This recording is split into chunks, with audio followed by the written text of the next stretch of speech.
After an over a year-long hiatus, the NASCAR Gillette Series is back in action at Daytona.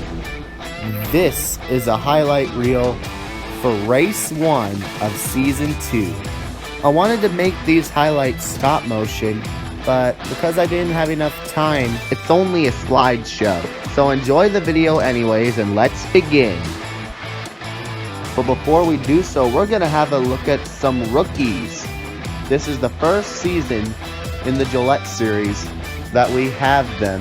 And this season we have 7 rookies, 6 of which running full-time, and 1 of them running part-time. So let's talk about them.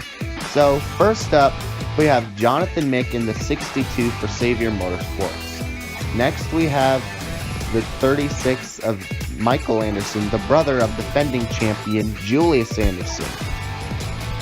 Our third rookie is Sayer Diaz in the number 23 for GMS Racing. This will be his only season in the 23 since GMS Racing will not be racing in the Gillette Series in Season 3. Next we have Lucas Short from Australia, who will run the first 2 races in the 16 for Colleague Racing and will then switch over to the 91, which is a third car for Savior Motorsports. Next we have Dylan Kroom in the number 50 for Starbucks Racing, taking over for Dylan Baptista, who move over to the 7 for Junior Motorsports.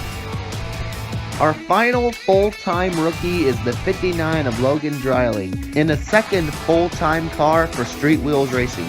He is teammates to the 98 of Rhett Standingwater. And the last rookie we're going to talk about is Julian Lozano. He is our part-time rookie, and he is running 9 races in the number 20 for Joe Gibbs Racing. He is looking to go full-time in the Gillette Series in Season 3. The pole sitter for this race was Brandon Shaw in the number 44 for Medina Racing. This is Brandon Shaw's second career pole. His first pole came at Atlanta in Season 1. Here are the cars taking the green flag. This race was 40 laps long. Stages 1 and 2 were 10 laps, and Stage 3 was 20 laps. By the time they got to turn 3 on the first lap, they were already 3 wide. Brandon Shaw was able to lead the first lap of the race. But on lap 2, Dylan Baptista in the 7 would get a big push from the other Dylan Kroom, and he was able to take the lead away from pole sitter Brandon Shaw. And Connor Zola in a new ride in the 24 for GMS Racing took the lead and led lap 4. But Baptista got the lead back pretty quickly, and it should be worth noting that he and the 62 of Jonathan Mick were 1-2 for a majority of the race. And Jonathan Mick was right behind Dylan Baptista for most of the race. These two had a plan to work together for Dylan Baptista to get the win and for Jonathan Mick to get second. Did this plan work out? Find out until the very end of this video. And the winner of Stage 1 was Dylan Baptista. Here are the top 10 in Stage 1. On the restart, Dylan Baptista was able to get in front of Jonathan Mick. And by the way, he did not jump the restart.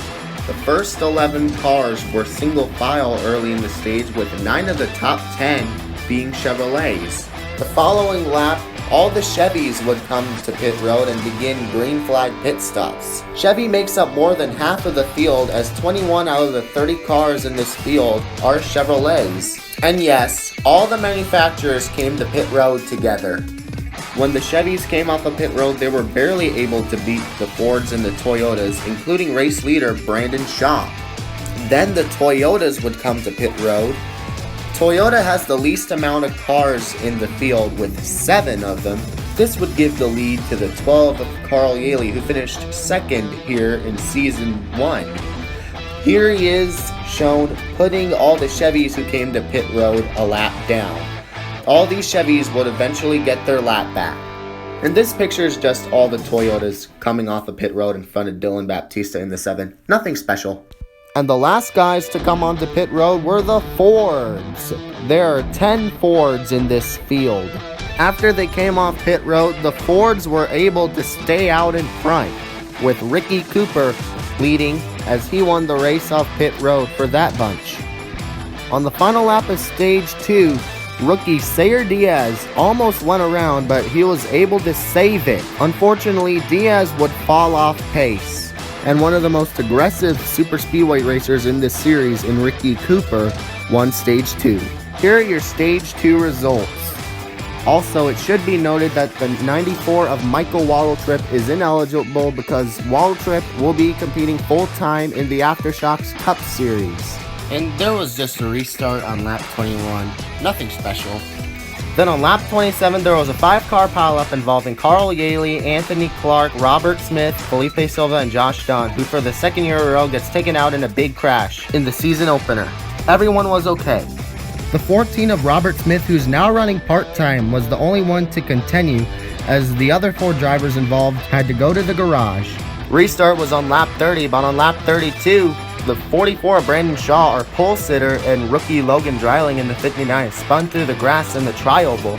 Both were able to continue.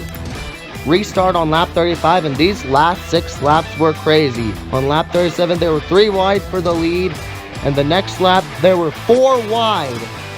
On the final lap coming to the checkered flag, there was a wreck involving the 8 of Thomas Rothling, the 3 of Ryan Monaco, and the 36 of Michael Anderson, the brother of defending champion Julius Anderson. And the winner of the Season 2 Florida Man 300 at Daytona was Dylan Baptista. After leading most of the laps, he put on a show and was able to win at the World Center of Racing. This is Dylan Baptista's first win in the NASCAR Gillette Series.